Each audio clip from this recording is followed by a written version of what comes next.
Good Monday morning, everyone. Here we are at week 7. You're almost finished with this term. This week is a busy week. So let's see what we did last week and what we've got going on this week. Last week, you learned about sexual reproduction and especially the importance of it.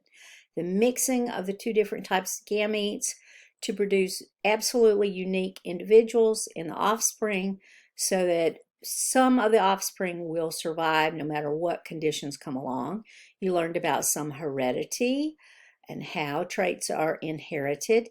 You learned about some biodiversity, different individuals of a species in a particular ecosystem and many different species within the ecosystem. That defines biodiversity. This week, take a look at chapters 44 and 46 in your OpenStax textbook. One is on ecology, the study of ecosystems, really. And 46 is ecosystems. And an ecosystem is all the individual species and the members of those species that live together in a particular environment. And you include the environment too. What's the soil like? What's the climate like? What is the water source or water sources for this particular environment? That's an ecosystem. And since most of you are environmental scientists, this is right up your alley. You should be very interested in this. Read the Module 7 overview and watch the video on Lake Erie and how too many nutrients are making their way into Lake Erie.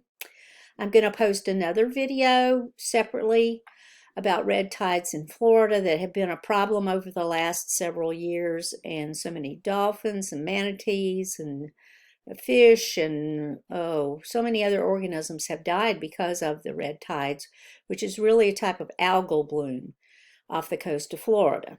And that's a problem all along the coast where I live too. It just happens sporadically.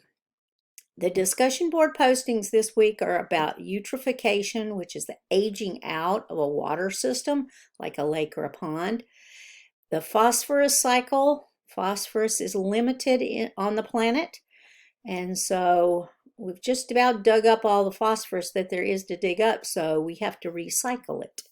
Wastes and energy and nutrient flow, and the thing that I need to mention to you about the discussion board postings is that they are optional this week.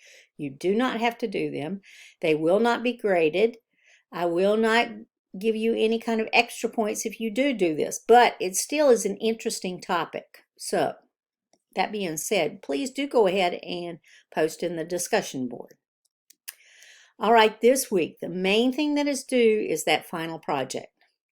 I want to emphasize to you that this counts as 260 points out of your total 1,000 points. This is a big, big grade. It's more than 1/4 of your final grade. So you have to do this right, okay? So here are a couple of things that I wanted to mention. They have to be in slide format, like PowerPoint. You don't have to use PowerPoint. You can use Google Slides if you want to. It makes exactly the same type of presentation. You may have some other program that makes slides, but you have to make slides. You have to use speaker notes at the bottom. So the way that you are making this presentation, this is as if you were presenting this to an audience, okay? The speaker's notes at the bottom are what you would read, what you would talk about when you show a particular slide. You don't have to have every piece of information on the slide itself. But if you don't, then you need that in the speaker's notes at the bottom. And in fact, if you put everything that you're going to say on a slide, there would be too much information and the print would be so little that you couldn't even read it as an audience member. Okay, so make these readable. Include all 3 milestones. I have graded all the milestones by this time. So you are putting together all 3 of the milestones, milestone 1, milestone 2, and milestone 3. But you're putting these in slide format with speaker's notes.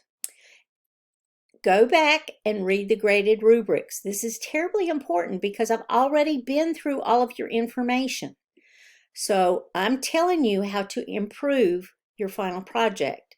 through the graded rubrics. So please make corrections. If you don't, then you can guarantee that the next time that I see this, I'm going to find the same thing. So please go back and make those corrections.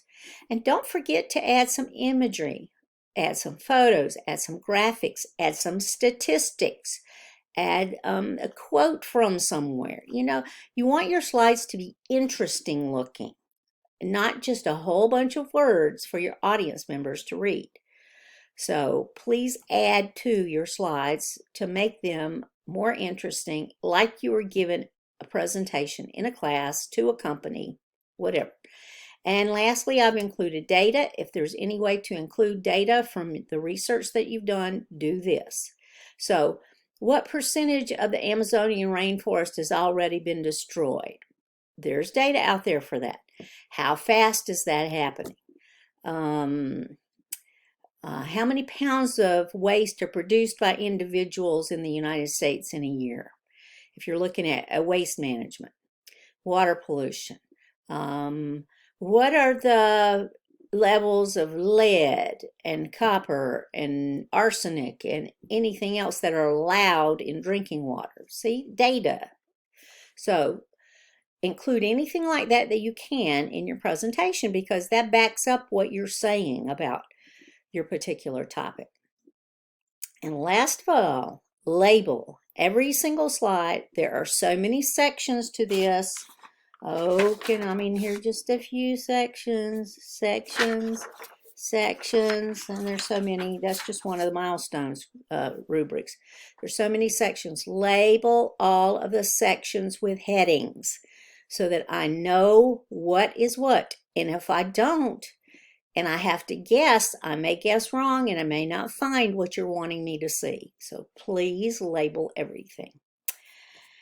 And if you have any questions whatsoever this week, please let me know. I'm one email message away from you, m.sigmon@snhu.edu. Dr. Janie Sigmon, please let me know if you have any questions so that I can help you with this, because like I said, this is a really big grade for you and you need to get it done this week so that I can get it graded so that you can finish out the term. You will have one small assignment due next week, but this is the major one that you have to get out of the way this week. So let me know if you need anything. All right, I'm here for you. I'm your cheerleader. I want you to succeed, so let me help you if you need some help. All right, I hope you have a wonderful week this week.